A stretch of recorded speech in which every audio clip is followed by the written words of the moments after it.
One nation one தேர்தல்னும் போது இங்கே இருக்கிற எல்லா முகங்களையும் அழிச்சிட்டு ஒற்றை முகமாக மாறுறீங்க. அதாவது ஒரு திருடன் வீட்டில் போது எல்லாத்தையும் திருடிட்டு போயிடுவானா, திருடிட்டு போகும்போது போகிற வழியில் அவங்க குழந்தைக்கு வந்து இந்தாப்பா சாக்லேட் அப்படின்னு கொடுத்துட்டு போவானா, ஏங்க திருடுறதெல்லாம் பார்க்குறீங்க, அந்த சாக்லேட்டை பாருங்க அப்படின்னு சொல்கிற மாதிரி இருக்குது. ஒரு பிரதமர் பத்திரிகையாளர்களே சந்திக்காத ஒரு ஜனநாயக நாடை பார்த்துக்க முடியுமா? நான் திருப்பி ஜனநாயக நாடுன்னு சொல்கிறேன், ஏன்னா இவங்க எந்த எக்ஸாம்பிள்லாம் நம்மளுக்கு எடுத்துகிட்டு வருவாங்கன்னு தெரியும். மகாராஷ்டிராவில் வந்து ஒரு முதலமைச்சரே மாறிட்டார். அதை இன்னைக்கு அவங்க ஜோக் பண்ணி கூட ப்ரெஸ் கான்ஃபரன்ஸில் சிரிக்கிறாங்க. ஏக்நாத் ஷிண்டேவும் அஜித் பவாரும் காலையில் நான் சீஃப் மினிஸ்டராக இருக்கிறேன், சாயங்காலம் வந்து வேற ஒருத்தர் சீஃப் மினிஸ்டராக இருக்காருன்றது. அதிமுக இதுக்கு இசைவு கொடுத்ததுனால என்ன ஆக போகுது அப்படின்னா, அவங்க என்ன நினைக்கிறாங்கன்னா இதனால திமுக அழிச்சிடும், இது பாஜக திமுக அழிச்சிடும்னு நினைக்கிறாங்க. ஆனால் உண்மையில் நிகழப்போகுது என்னன்னா, அது அதிமுக விழுங்க போகுது. இன்னைக்கும் உத்தரப்பிரதேசில் தலித் மக்கள் மீதான தாக்குதல் அதிகமாக இருக்கு, அதிகரிச்சிருக்கு. நீங்க ஆட்சிக்கு வந்ததுக்கப்புறம் அதிகரிச்சிருக்கு. பழங்குடி மக்கள் மீதான தாக்குதல் மத்திய பிரதேஷ் தான் டாப். பெண்கள் மீதான தாக்குதல் அதிகம் வந்து நீங்க வந்ததுக்கு அப்புறம் அஸ்ஸாம் இன்க்ரீஸ் ஆயிருக்கு. இங்க வந்து மோடி அவர்கள் ஒற்றை முகம் அப்படிங்கிறத ஒரு காலத்துல இருந்திருக்கும், 2014 இருக்கும். ஆனா 2024 அப்படி கிடையாது. அதை திணிக்கிறீங்க. there is no more a Modi wave, there is only a Modi fatigue. மோடியின் அலை கிடையாது, மோடியின் அயற்சி தான் இருக்குது. மக்களே அதை உங்களுக்கு நாடாளுமன்றத்தில் சொல்லிட்டாங்க. டயலாக் தமிழ் நேயர்களுக்கு வணக்கம். இன்றைய தினம் நமது சிறப்பு விருந்தினராக மதுர் சத்யா இணைஞ்சிருக்காரு. இந்திய ஒன்றிய அரசு ஒரே நாடு ஒரே தேர்தல் திட்டம் தொடர்பாக இப்பொழுது ஒரு மசோதா தாக்கல் பண்ண இருக்காங்க. அதை பற்றி தான் நம்ம இன்னைக்கு பேச போகிறோம். வணக்கம் சார். வணக்கம் சார். இப்போது ஒன்றிய அரசு அமைத்த உயர்மட்ட குழு அவங்களுடைய திட்ட அறிக்கையை சமர்ப்பிச்சிருக்காங்க. அது இப்போ நாடாளுமன்றத்தோட இரு அவையிலையுமே வந்து மசோதா தாக்கல் பண்ண இருக்காங்க, விவாதத்துக்கு வர இருக்கு. இது பற்றி உங்களுடைய முதற்கட்ட பார்வையை பதிவு பண்ணுங்க.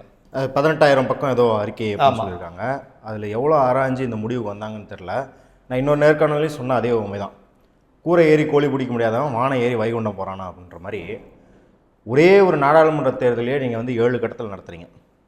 அதுவும் வந்து பயங்கர டிஸ்கிரிபன்சிங்கிறது வந்து என்ன சொல்கிறேன்னா, இப்போ தமிழ்நாட்டுக்கு வந்து ஒரே கட்டத்தில் தேர்தல் நடத்துறீங்க, அதை விட குறைவாக இருக்கிற ஒடிசாவுக்கு 4 கட்டத்தில் தேர்தல் நடத்துறீங்க. எந்த அடிப்படையில் இத்தனை கட்டங்கள் நடத்துறீங்கன்னு தெரில. ப்ளஸ் உங்களுக்கு வந்து ரிட்டர்னிங் ஆஃபீஸர்ஸ், அதாவது தேர்தல் நடத்துறதுக்கு பார்த்தீங்கன்னா தேர்தல் ஆணையத்துக்குன்னு எம்ப்ளாயிஸ் வந்து குறைவு தான்.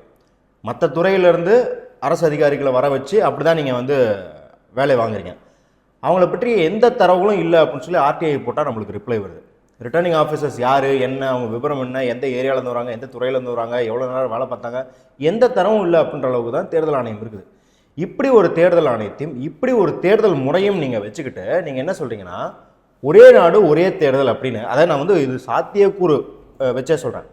இதற்கு மேலே பார்த்தீங்கன்னா இதை வந்து என்ன நினச்சிக்கிறாங்கன்னா, இது வந்து பிஜேபி திமுக இந்த மாதிரி வந்து நீங்கள் இந்த பக்கம் இருக்கிறனால அந்த பக்கத்தை எதிர்க்கிறீங்க அப்படின்ற மாதிரி நினச்சிக்கிறாங்க. ஆனால் இது மக்களின் இறையாண்மை பற்றிய கேள்வி. நான் வந்து 5 வருஷம் நீங்கள் ஆட்சியில் இருப்பீங்க, நீங்கள் எங்களுக்கான திட்டத்தை தருவீங்க, நான் எதுக்கு ஓட்டு போட்டனோ அந்த குறைகளை தீர்ப்பீங்கன்னு போட்டால் நீங்கள் பாட்டுக்கு ஊடால வந்துட்டு 2 வருஷம் 2 வருஷத்தில் ஆட்சியில் கிளப்பீங்கன்னா அப்புறம் இது என்ன ஜனநாயகம், எனக்கு என்ன உரிமை இருக்குது? அப்போ இது அடிப்படையாகவே இந்த ஜனநாயகம் அப்படிங்கிற கருத்தையே வந்து சிதைக்கிறது. இந்த நாடு எந்த தளத்தில் உருவாக்கப்பட்டதோ அந்த தளத்தையே அடித்து நொறுக்கிறதா அப்படின்றத நம்ம பார்க்குறோம் முதல் கட்டமாக. இப்போது நீங்கள் இந்த மாதிரி சொல்லும் பொழுது பாஜக அரசுன்றதுக்காகவே இந்த திட்டங்களை வந்து எந்த திட்டமா இருந்தாலுமே அதை வந்து எதிர்க்கிறாங்க எதிர்கட்சிகள். அதுல ஒரு அரசியல் பண்றாங்கன்னு ஒரு பார்வை இருக்கு. அதுக்கு உங்க பதில் என்ன? இல்ல அப்படியெல்லாம் கிடையாது. இப்ப நல் ஜல் யோஜனா அப்படின்னு இருக்கு. அந்த நல் ஜல் யோஜனாவை இருக்கிறதுலையே பெஸ்டாக அமல்படுத்துற மாநிலங்கள் இது தமிழ்நாடும் கேரளாவும் தான். அப்ப அது மத்திய அரசு திட்டம் தானே, மக்களுக்கு குடிநீர் போய் சேரணுங்கிற திட்டம் தானே, எல்லா மாநிலமும் அமல்படுத்து. இப்போ நல் ஜல் யோஜனா வந்து அடிப்படையிலே தவறுன்னு யாராவது பேசிக்கிட்டு இருக்காங்களா? அது நடைமுறையில் நீங்கள் பூந்தேல்கண்டு எது நீங்கள் ஆள்ற மத்திய பிரதேஷ் உத்தரப்பிரதேசில் தான் நீங்கள் கொண்டு வந்த நல் ஜல் யோஜனாவே அமல்படுத்தாமல் இருக்கிறீங்க. எதிர்கட்சிகள் திட்டங்கள்லாம் கண்மூடி எதிர்க்கிறாங்கன்னு சொல்கிற எதிர்கட்சிகள் டார்கெட்டை வந்து நீங்கள் கொடுத்த டைமுக்கு முன்னாடி முடிச்சுட்டு KNRக்கு 2023 கூட்ட அவார்டு தராங்க. தமிழ்நாடு தான் பெஸ்ட் மாநிலமாக நல் ஜல் யோஜனாவை வந்து அமல்படுத்திருக்கணும். PM ஆவாஸ் யோஜனா ஆகட்டும், அந்த மாதிரி மக்கள் நலம் சார்ந்த திட்டங்கள். இப்போ நான் வந்து ஒரு திட்டத்தில் வேலை பார்த்துருக்கேன், நேஷனல் கிளீன் ஏர் ப்ரோக்ராம் சொல்லிட்டு ஏர் பொல்யூஷனை ஒழிக்கிறதுக்கான திட்டம். அதில் சிபிஎம் இருக்கிறாங்க, சிபிஐ எம்பிஸ் இருக்கிறாங்க, காங்கிரஸ் எம்பிஸ் இருக்கிறாங்க. அவங்கெல்லாம் எவ்வளோக்கு எவ்வளோ நடைமுறைப்படுத்த முடியுமோ அவ்வளோக்கு எவ்வளோ நடைமுறைப்படுத்திருக்கிறாங்க. இங்கே கூட தென்சென்னையில் பார்த்தீங்கன்னா தமிழிசை தங்கப்பாண்டியன் அவங்க வந்து அந்த திட்டத்துக்கான நிறைய முன்னெடுப்புகளை எடுத்துருக்காங்க. சரி, அப்போ மக்கள் நலம்னு வரும்போது ஒன்றா தான் இருக்கிறாங்க. எதுக்கு எதிர்க்கிறாங்க அப்படின்னா, நீங்கள் அடிப்படையிலே உங்கள் சனாதன கருத்தியலை புகுத்துறது, இல்லை வந்து தனியார் மயமாக்குறது, இருக்கிற இடஒதுக்கீடை காலி பண்ணுறது, இல்லை அப்படியே நாங்கள் கையெழுத்து போட்டு கொடுத்தா நீங்கள் அதானிக்கு எல்லாத்தையும் டிரான்ஸ்ஃபர் பண்ணீங்க அப்படின்ற மாதிரியான ஒரு சூழ்ச்சி திட்டத்தை கொண்டு வரும்போது தான் எல்லாம் எதிர்க்கிறாங்க. அது காரணமும் காட்டி தானே எதிர்க்கிறாங்க, சும்மா ஒன்றும் எதிர்க்கிறது இல்லையா. நீங்கள் காட்டுற காரணமெல்லாம் டைரெக்டாக ப்ரூவ் பண்ணப்பட்டிருக்கு. எதெல்லாம் இப்போ 2015-16 குற்றம் சாட்டுறாங்களோ அதெல்லாம் இன்றைக்கி உங்களுக்கு ஹிண்டன்பர்க் அறிக்கையிலையும் மற்ற தரவுகள்லையும் வந்து வெளியே வந்திருக்குல்ல அதானிக்கு. அதே போல் தான் இடஒதுக்கீடு. இந்த நடவடிக்கையினால இடஒதுக்கீடு போகும் அப்படின்னு நம்ம சொல்கிறோம். கரெக்டாக ஒரு 5-6 வருஷம் கழிச்சு டேட்டா என்ன வருது, ஓபிசி மாணவர்கள், தலித் மாணவர்கள் இதில் இருக்கிற இடம் வந்து குறைஞ்சிக்கிட்டே வருது அப்படின்னு வருது. நேஷனல் எஜுகேஷன் பாலிசி இதுக்கு தான் வழியிட்டு செல்லும் அப்படின்னு சொன்னால் அந்த ரிசல்ட்ஸ்லாம் நம்மளுக்கு தெரியுது, வெளியே தெரியுது. அப்போ இந்த நாள் தான் எதிர்க்கிற மொழிய நம்ம வந்து கண்மூடித்தனமாக வந்து பாஜக கொண்டு வருது அப்படின்றனால எதிர்க்கல. இன்னொன்று, பாஜகவும் அப்படியே மக்கள் நலன் விரும்பி எந்த திட்டத்தையும் கொண்டு வர்றதில்ல அப்படின்றத நம்ம பார்க்குறோம். இந்த ஒன் நேஷன் ஒன் திட்டம், நான் என்ன கேட்குறேன் அப்படின்னா, நாட்டில் ஒரு ப்ராப்ளம் இருக்குது அப்படின்னா அதுக்கு நீங்கள் சொல்யூஷனை கொண்டு வரலாம். நீங்களே ஒரு ப்ராப்ளத்தை உருவாக்கி, இல்லாத ஒரு ப்ராப்ளத்தை உருவாக்கி சொல்யூஷனை கொண்டு வரேன் அப்படின்னு சொல்லி ஏற்கனவே இருக்கிற இங்க அடிப்படைகளை சிதைக்க போறீங்க, மக்களை வதைக்குள்ள ஆக்க போறீங்க. மக்களை கேலி கூத்தாக அவங்க வந்து ஒரு பனானா ரிப்பப்ளிக்னு சொல்லுவாங்க. அதாவது ஜனநாயகமே இல்லாம ஒரு ஜனநாயகம் வந்து இருக்கிற மாதிரி ஒரு சர்க்கஸ் காட்டுற வேலை இருக்கு இல்லையா, இல்ல அந்த வேலையை செய்ய போறீங்க. இல்ல நீங்க அப்படி சொல்றீங்க. அப்படி பார்த்தா நேத்து மோடி வந்து நாடாளுமன்றத்துல பேசியிருக்காரு. இந்தியா தான் பேசியிருக்காரா? பரவாயில்லையா? இந்தியா தான் வந்து மிகப்பெரிய ஜனநாயக நாடு, ஜனநாயகத்துக்கு முக்கியத்துவம் கொடுக்குற அரசு தான் இங்க இயங்கிட்டு இருக்குன்ற மாதிரி பேசியிருக்காரு. இப்ப நீங்க சொல்றீங்க அது ஜனநாயகத்துக்கு விரோதமா இயங்குதுன்றது, இது எப்படி எடுத்துக்கிறது? இல்ல, நீங்க ஜனநாயக நாடு இருக்கலே பெரிய ஜனநாயக நாடுனா பெரிய மக்கள் தொகை இருக்கிறதுனால நம்ம பெரிய நாடு அப்படின்னு சொல்லிக்கிறோம். ஆனா ஜனநாயகத்துக்கான எல்லா கூறுகளும் பாருங்க, 2017 இருந்து இன்ன வரைக்கும் ஒவ்வொரு வருஷமும் India is a country with highest number of internet shutdowns. அதாவது இணையதள இணைப்பு சட்ட ஒழுங்கை காட்பதற்காக துண்டிக்கப்பட்டது அதிகம் இந்தியாவில் தான். இன்னும் என்ன சொல்றாங்கன்னா, India is the international capital of internet shut டவுன்ஸ்ங்கிறாங்க. இதுதான் வந்து கேபிட்டல் போல விளங்குது இன்டர்நெட் ஷட் டவுன்ஸ்ல.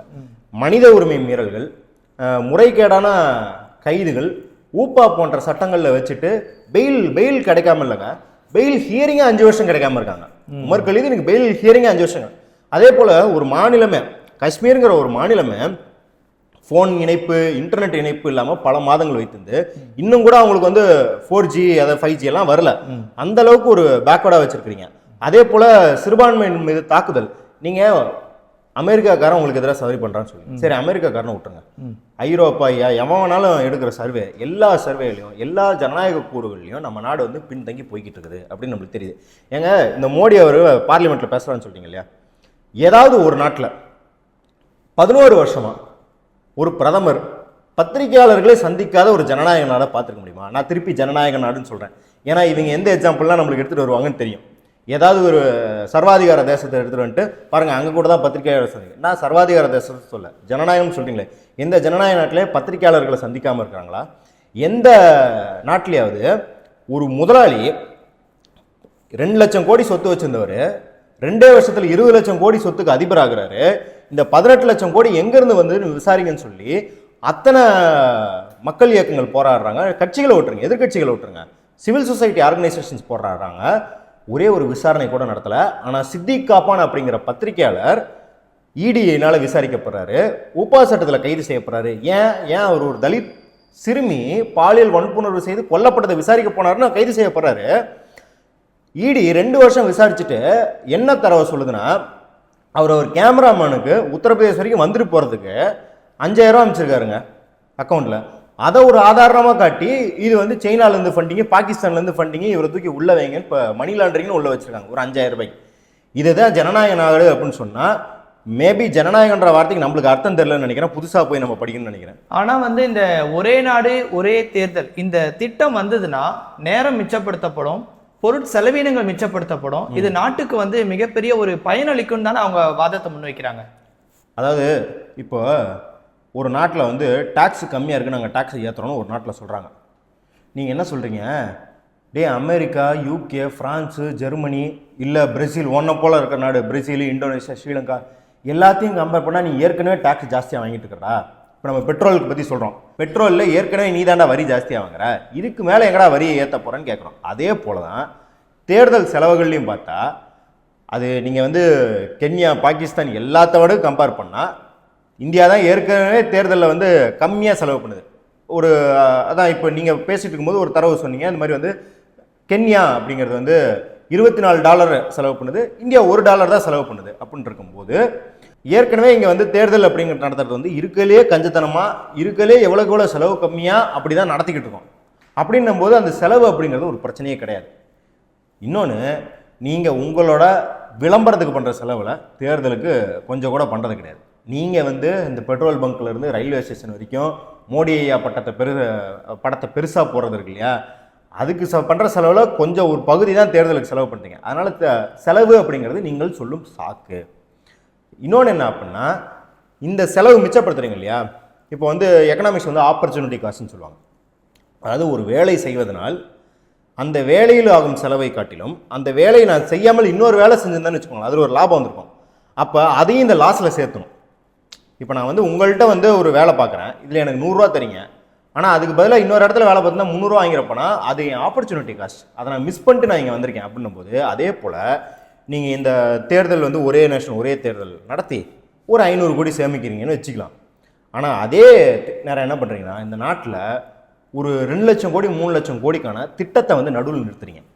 அப்போ பாருங்கள், நீங்கள் எவ்வளோ சேமிக்கிறீங்களோ அதை விட 3000 மடங்கு 4000 மடங்கு நீங்கள் திட்டத்தை நிறுத்தி மக்களுக்கான கொள்கைகளை நிறுத்தி பாதியில் நிறுத்தி திருப்பி ரீஸ்டார்ட் பண்ணுறதுல அதுலேயே அவ்வளோ எக்கனாமிக்காக பொருட்செலவாக சேதாரமாகுது.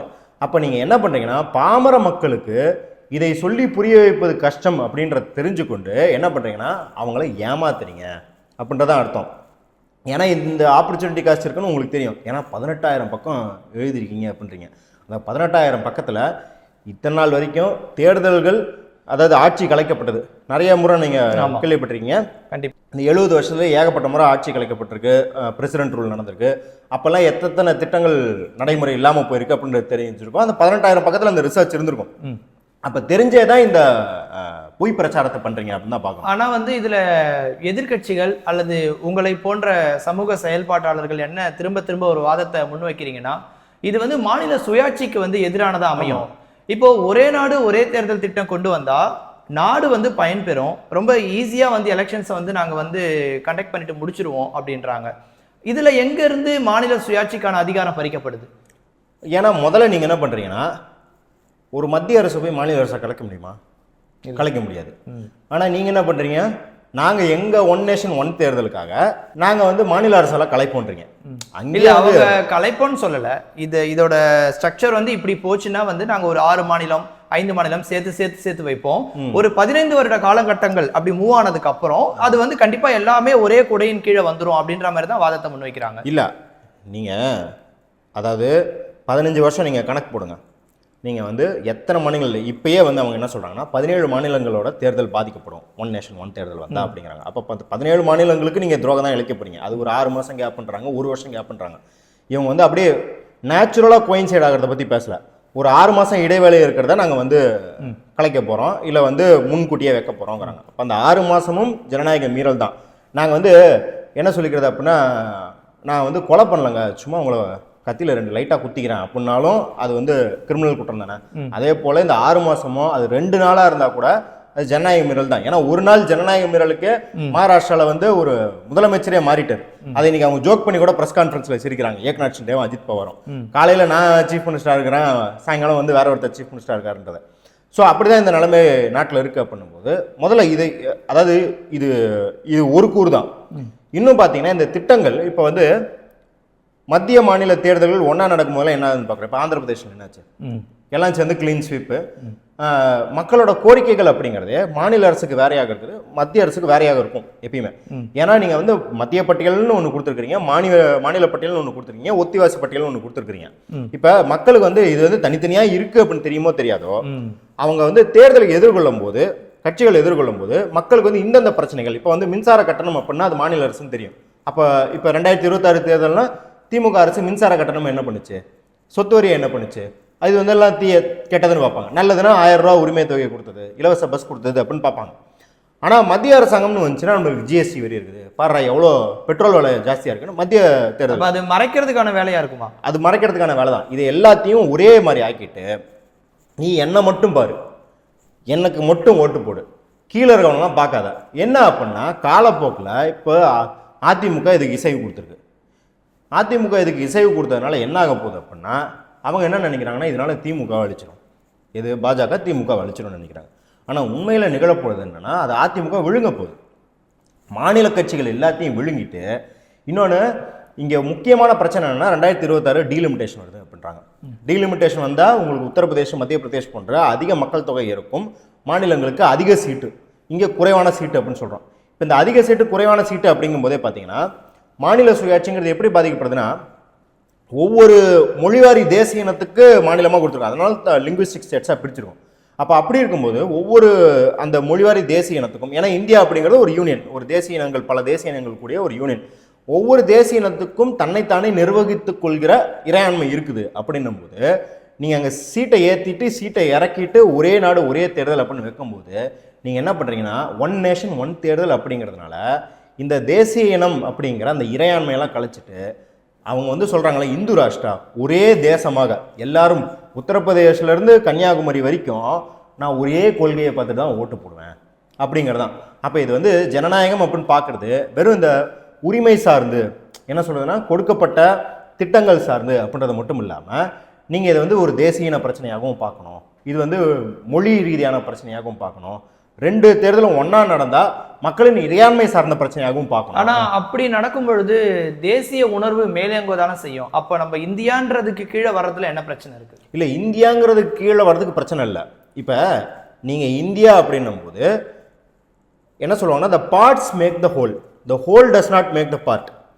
நாங்கள் தமிழர்களாகவும் தெலுங்கர்களாகவும் கன்னடர்களாகவும் மராட்டியர்களாகவும் குஜராத்திகளாகவும் ஹரியானிகளாகவும் பஞ்சாபிகளாகவும் எல்லாரும் சேர்ந்தது தான் இந்தியா ஒழிய இந்தியான்னு ஒன்று இருக்கிறதுனால பிற இனங்கள் கிடையாது. அப்போ இதெல்லாம் சேர்ந்தது தான் அப்படின்னும் போது இங்கே இந்தியா அப்படின்னு ஒருமைப்பாடு இருக்கு இல்லையா, அப்படின்னு சொல்லும்போது நாங்கள் யாரும் வந்து ஐயோ இந்தியர்கள் இல்லை வெளியே போகிறோம் அப்படிங்கிறது கிடையாது.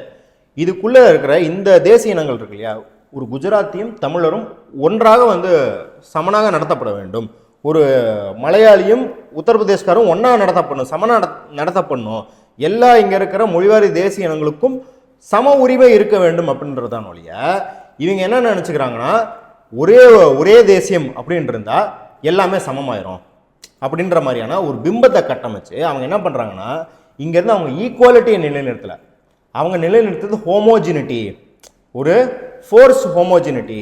நீங்களும் இந்து நானும் இந்து எல்லாரும் இந்துன்னு சொல்லிக்குவோம்.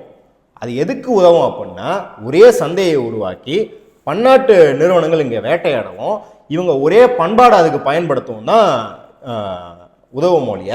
இந்த ப்ராசஸில் பாதிக்கப்படுறது யாருன்னா இஸ்லாமியர்கள், கிறிஸ்துவர்கள் போன்ற மத சிறுபான்மையினர். ஏன் அப்படின்னு பார்த்தீங்கன்னா இப்போ நீங்கள் உத்தரப்பிரதேஷ், மகாராஷ்டிரா, மத்திய பிரதேஷ்லாம் எடுத்துக்கோங்க, அங்கேருந்து ஒரே ஒரு முஸ்லீம் எம்பி கூட கிடையாது. அப்போ நீங்கள் இயல்பாகவே நார்த் இந்தியாவுக்கு எம்பிக்களை ஜாஸ்தி பண்ணி சவுத் இந்தியாவுக்கு எம்பிக்களை குறைக்கும் போது இஸ்லாமியர்களுக்கும் கிறிஸ்துவர்களுக்குமான பிரதிநிதித்துவம் குறையுது, பெண்களுக்கான பிரதிநிதித்துவம் குறையும். அதே போல் நீங்கள் என்ன பண்ணுறீங்க அப்படின்னா ஏற்கனவே வந்து 1971 மக்கள் தொகைக்கு ஏற்ப பட்ஜெட்டை நீங்கள் பிரிக்கணும். ஆனால் நீங்கள் என்ன பண்ணுறீங்க 2011 மக்கள் தொகைக்கு ஏற்ற மாதிரி பட்ஜெட்டை பிரிக்கும் போது அதுலேயே வந்து ஒரு பொருளியல் ரீதியாகவே இந்த மாநிலங்களுக்கான இதை சமன்பாடை நீங்கள் வந்து சீர்குலைக்கிறீங்க. இந்த நேரத்தில் நீங்கள் ஒன் நேஷன் ஒன் தேர்தல் வச்சா என்ன பண்ணுறீங்க அப்படின்னா அங்கே இருக்கும் அநீதிகளை இங்கேயும் எக்ஸ்போர்ட் பண்ண பார்க்குறீங்க, சவுத் இந்தியாவுக்கும் எக்ஸ்போர்ட் பண்ண பார்க்குறீங்க. இன்றைக்கி நாட்டிலே ஒரு பெரிய முரண்பாடு என்னென்னா நார்த் சவுத் டிவைடு ஒரு பெரிய முரண்பாடாக இருக்குது.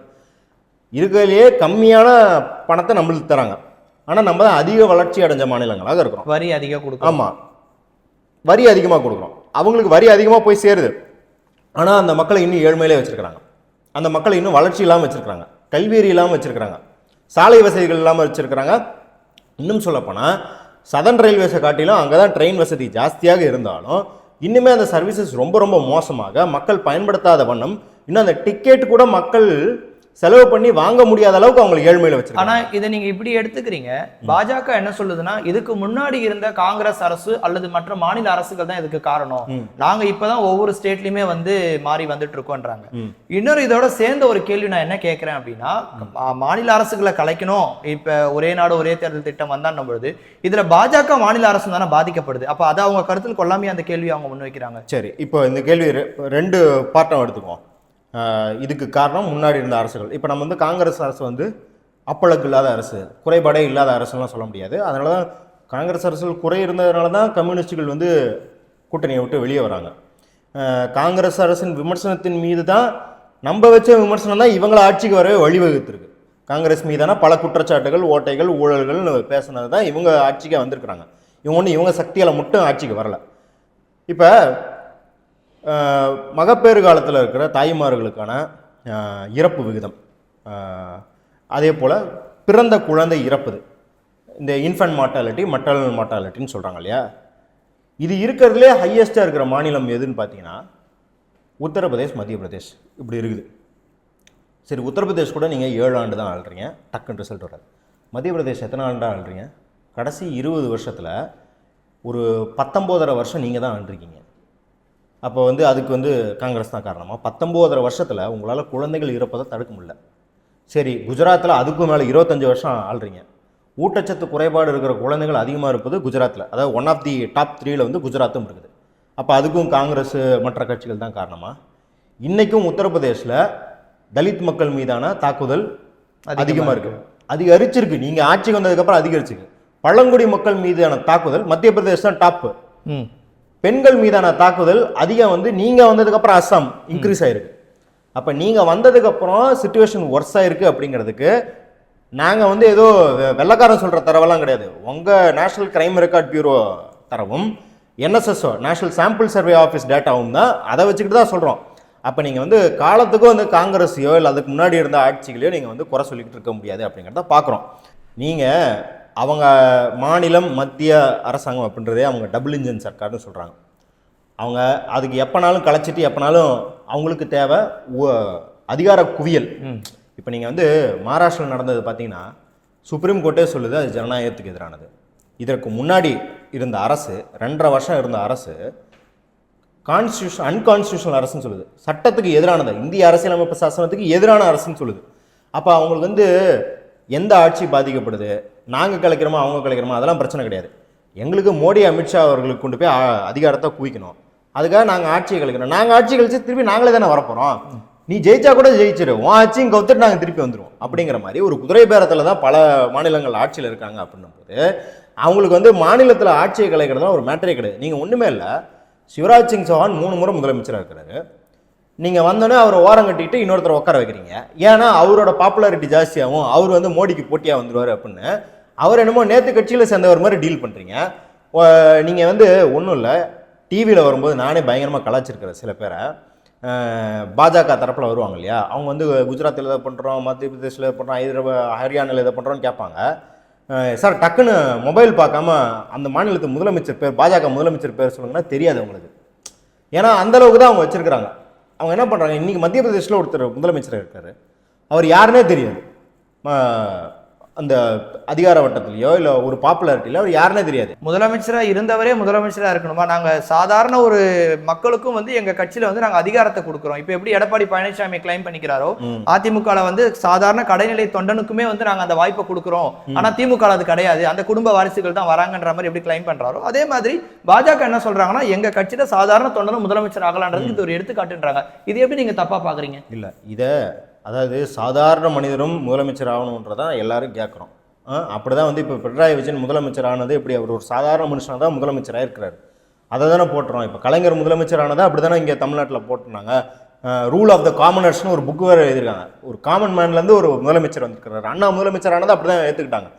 அப்படி இருக்கும்போது ஏன் எம்ஜிஆரை கூட தன்னோட இளம்பருவ காலத்தில் வந்து பெரும் வறுமையில் இருந்தால் மேலே வந்திருக்கிறாரு அப்படின்றதான மக்களுக்கு அது ஒரு இன்ஸ்பிரேஷனாகவே இருக்குது. நம்ம அதெல்லாம் யாரும் எதிர்க்கல. ஆனால் நீங்கள் என்ன பண்ணுறீங்கன்னா பொம்மை முதலமைச்சர்களாக வச்சுக்கிட்டு நீங்கள் வந்து ஒரு பினாமி முதலமைச்சர் மாதிரி வச்சுக்கிட்டு இன்றைக்கி மத்திய பிரதேஷ்க்கு மோடி வராரு, கேம்பெயின் பண்ணுறதுக்கு வராரு, இல்லை ஏதாவது ஒரு திட்டத்தை அறிவிக்க வராரு.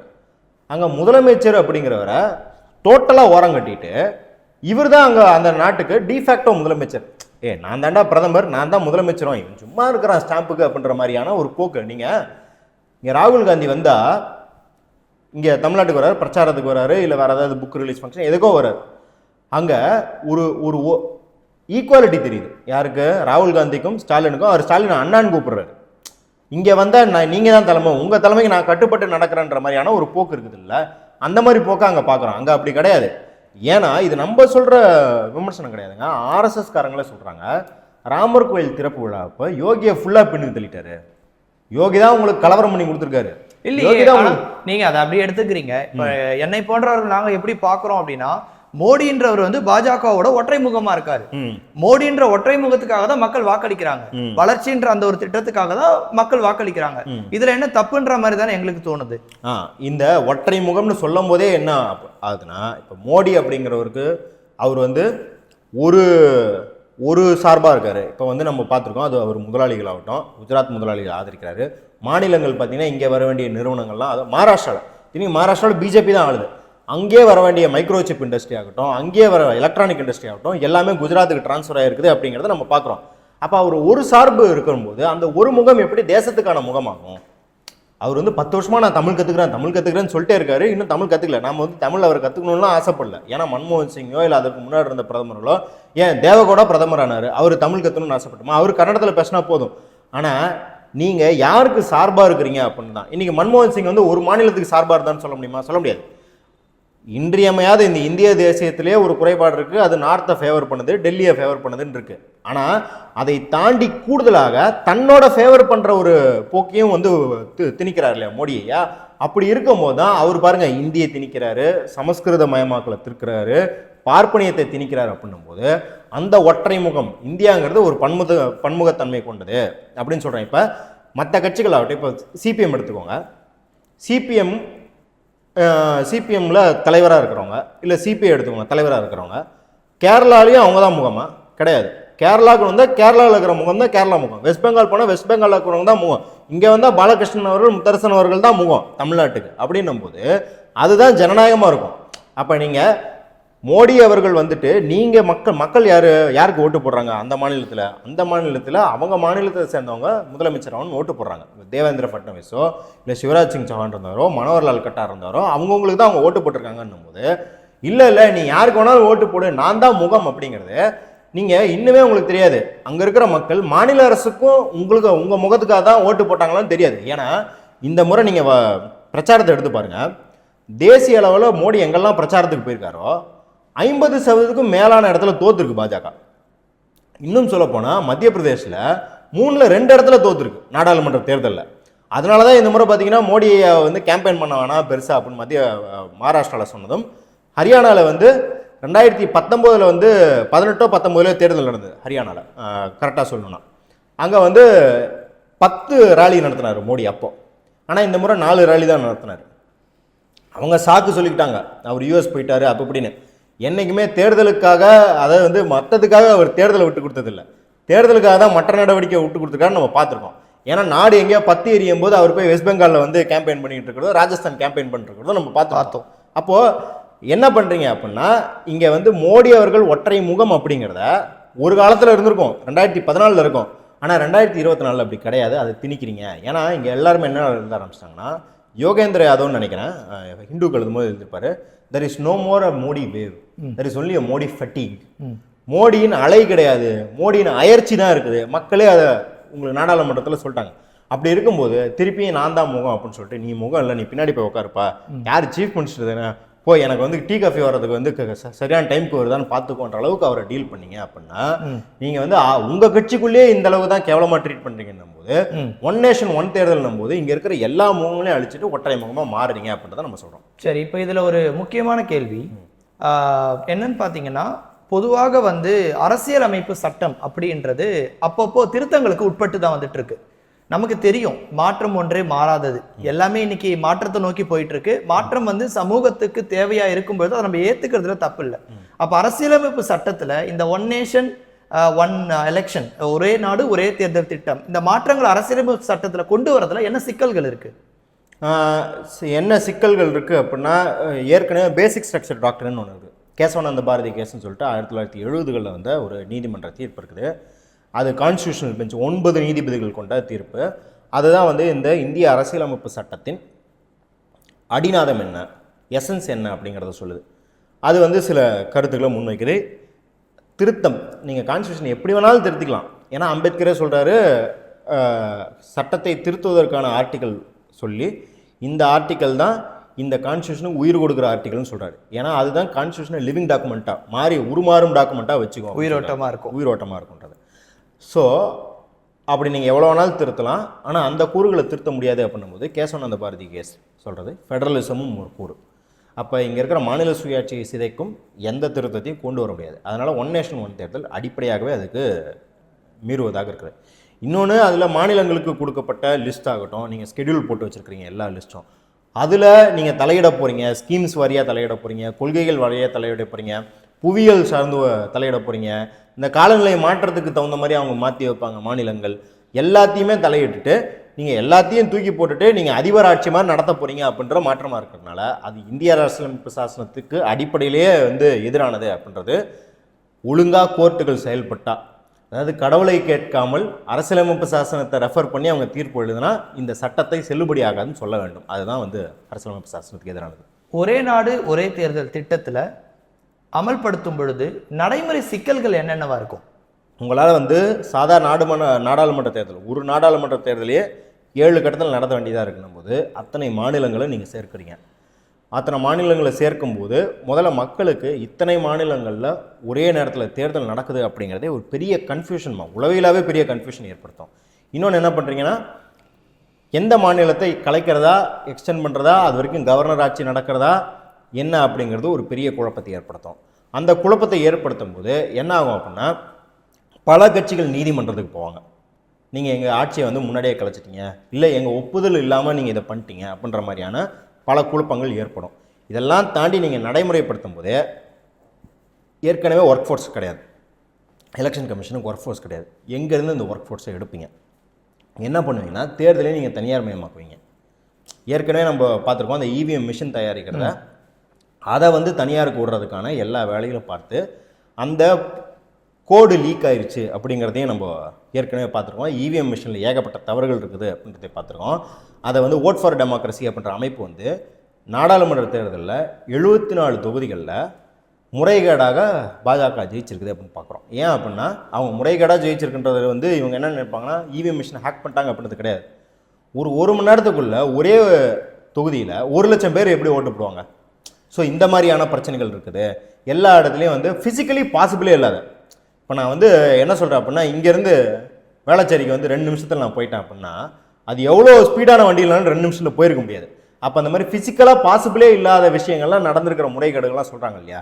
இது வந்து நாடாளுமன்ற தேர்தலில் 74 தொகுதியில் நடந்திருக்குது அப்படின்னா, நீங்கள் இதையே 30 மாநிலங்களில் நடக்கிற அளவுக்கு இந்த முறைகேடுகளை வந்து ஸ்கேல் அப் பண்ண போகிறீங்க. அப்போ நடைமுறையில் இது வந்து ஒரு பெயரளவுக்கான ஒன் நேஷன் ஒன் தேர்தலாக இருந்துட்டு எல்லா மாநிலங்கள்லையும் பாஜக தான் ஜெயிக்குது, எல்லா மாநிலங்கள்லையும் வந்து பாஜக முதலமைச்சர்கள் தான் ஆக போகிறாங்க, மோடி அவங்க எல்லாத்துக்கும் தலைமையாக இருக்க போகிறாருன்னு ஒரு அதிபர் ஆட்சி கொண்டு வர போகிறாங்க. ஆனால் வந்து நீங்கள் இப்படி சொல்லும் பொழுது, இதுவே எதிர்கட்சிகள் ஜெயிக்கிற இடங்கள்ல வந்து ஓட்டிங் மிஷின் மேல எந்த குறைபாடும் சொல்ல மாட்டாங்க.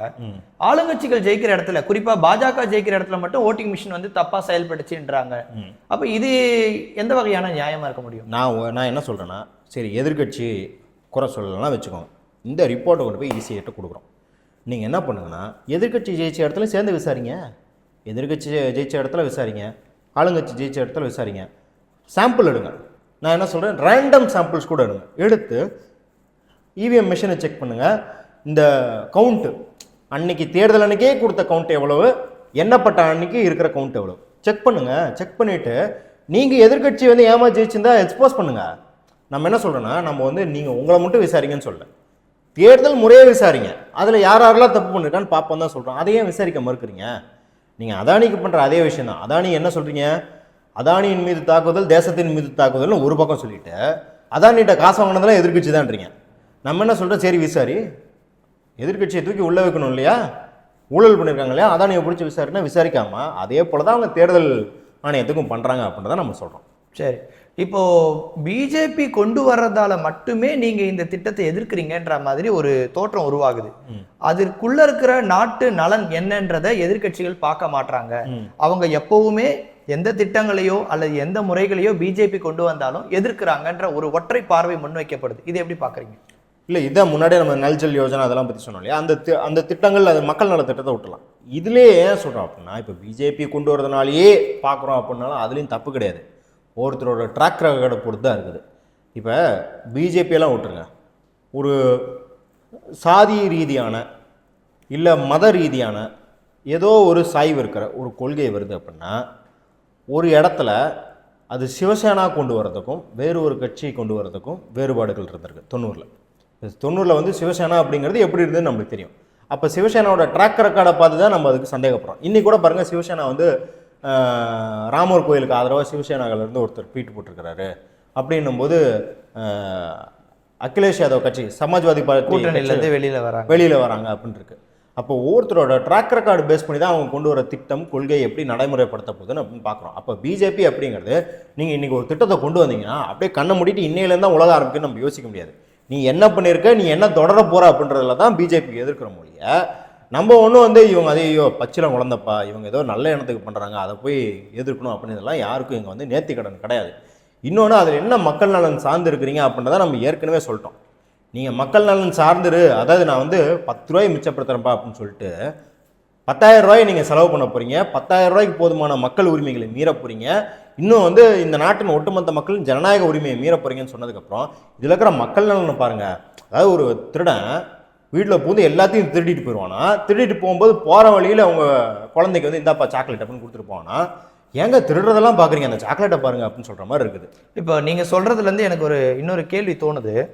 இந்த 500-1000 ரூபாய் நோட்டை ஒழிச்சாங்க, 2000 ரூபாய் நோட்டை கொண்டு வந்தாங்க, 500-1000 ரூபாய் நோட்டு கள்ளப்பணத்தை ஒழிச்சிட்டு வந்தாங்க. ஆனால் பணம் வந்து சேரவே இல்லை. இந்த 2000 நோட்டு அச்சடிச்சதுக்கான செலவு அதிகமாயிடுச்சு. அந்த மாதிரியான ஒரு கண்டிப்பாக, அதாவது 13,000 கோடி ரூபா வந்து செலவு பண்ணி அந்த புது நோட்டுகள் அடித்தாங்க. ஆனால் அதுலேருந்து மாட்டின கள்ள நோட்டுகள் பார்த்தா அதை விட கம்மியாக இருந்தது. இன்னொன்று என்ன அப்படின்னா, கள்ள நோட்டுகளும் ஒழியல. ஆமாம், பிளாக் மணியோட அளவு இந்தியாவில் பர்சன்டேஜ் டு ஜிடிபி எவ்வளோ இருக்கோ அதே அளவில் தான் இன்னும் இருக்குது. இன்னொன்று, கேஷ் டிரான்சாக்ஷன்ஸ்லாம் குறைஞ்சிருச்சுனாங்க. இல்லை, இன்னுமே எம்எஸ்எம்இஸ் கேஷில் தான் ஓடுது. அப்படின்னு இருக்கும்போது நீங்கள் என்ன பண்ணுறீங்க அப்படின்னா, ஒரு சின்ன காயத்துக்கு ஆப்ரேட் பண்ணுறேன்னு பேஷண்ட்டே கொலை பண்ணுற மாதிரி ஆப்ரேஷன் சக்ஸஸ் பேஷண்ட் டெட்டுங்கிறத நீங்கள் பண்ணிக்கிட்டு இருக்கீங்க அப்படின்னு சொல்கிறோம். இப்போ ஒரே நாடு ஒரே தேர்தல் இந்த திட்டம் வரும்பொழுது காலநிலை மாற்றம் பருவநிலை மாற்றம்னு ஒன்று இருக்குது. ஒரு சாமானியான அந்த கேள்வியை நான் முன்வைக்கிறேன். இப்போது அஸ்ஸாமில் மழை பெய்யும் போது இங்கே வெயில் அடிக்குது, இங்கே வெயில் அடிக்கும் போது அஸ்ஸாமில் மழை பெய்யுது. அப்போ எத்தனை மாதங்களுக்கு இந்த எலெக்ஷனை நடத்துவாங்க? அதுதான், அது ஒரு பெரிய கேள்வி. என்ன அப்படின்னா, திருப்பியும் அந்த மாநிலத்துக்கு சார்ந்து தான் அவங்க வந்து தேர்தலை முடிவு பண்ணுவாங்க, எலெக்ஷன் ஃபோர்காஸ்ட் எடுப்பாங்க. இல்லை ஒரு சீசனில் இப்போ ஃபார் எக்ஸாம்பிள் வந்து எக்ஸாம்ஸு, இப்போ எல்லாத்துக்கும் போர்டு எக்ஸாம் நடந்துகிட்டு இருக்கு. அப்போ வந்து நீங்கள் எலெக்ஷன் வைக்க மாட்டீங்க. இல்லை எல்லாத்துக்கும் யூனிவர்சிட்டி எக்ஸாம் இந்த மாதிரிலாம் எலெக்ஷன் வைக்க மாட்டீங்க. அப்போ எல்லாத்தையும் கணக்கில் கொண்டு தான் அவங்க வந்து ஒவ்வொரு மாநில தேர்தலும் வைக்கப்படுது. அப்படி இருக்கும்போது நீங்கள் திருப்பியும் ஒரே நாடு ஒரே தேர்தல் அப்படின்னு வைக்கிறீங்கன்னா, நீங்கள் ஏற்கனவே சொல்கிற ஒரே லாங்குவேஜ் ஒரே ரேஷன் எல்லாமே எப்படி இங்கே இருக்கிற இது வந்து வேற்றுமைகள் அப்படின்னு சொல்கிறத விட இது வந்து பன்முகத்தன்மையாக இருக்கிறத நீங்கள் வந்து சதிச்சுட்டு திருப்பி என்ன பண்ணுறீங்க அப்படின்னா, அயன் பாக்ஸ் போடுற மாதிரி எல்லாத்தையும் சமனாக்க பார்க்குறீங்க. அது வந்து ஒரு ஃபோர்ஸ்டாக ஹோமோஜனைஸ் பண்ண பார்க்குறீங்க. நீங்கள் இயற்கை அதுக்கு எதிராக இருக்குது, நீங்கள் சொன்ன மாதிரி காலநிலை மாற்றம் அதுக்கு எதிராக இருக்குது, மக்களோட கலாச்சாரங்கள் மொழிகள் உணவு பழக்கம் எல்லாமே எதிராக இருக்கும்போது நீங்கள் வந்து ஒவ்வொரு நடவடிக்கையாக அது வந்து உணவு பழக்கத்தை திணிக்கிறதாகட்டும், மதத்தை திணிக்கிறதாகட்டும், அதே போல் இப்போ எலெக்ஷனையும் திணிக்கிறீங்க.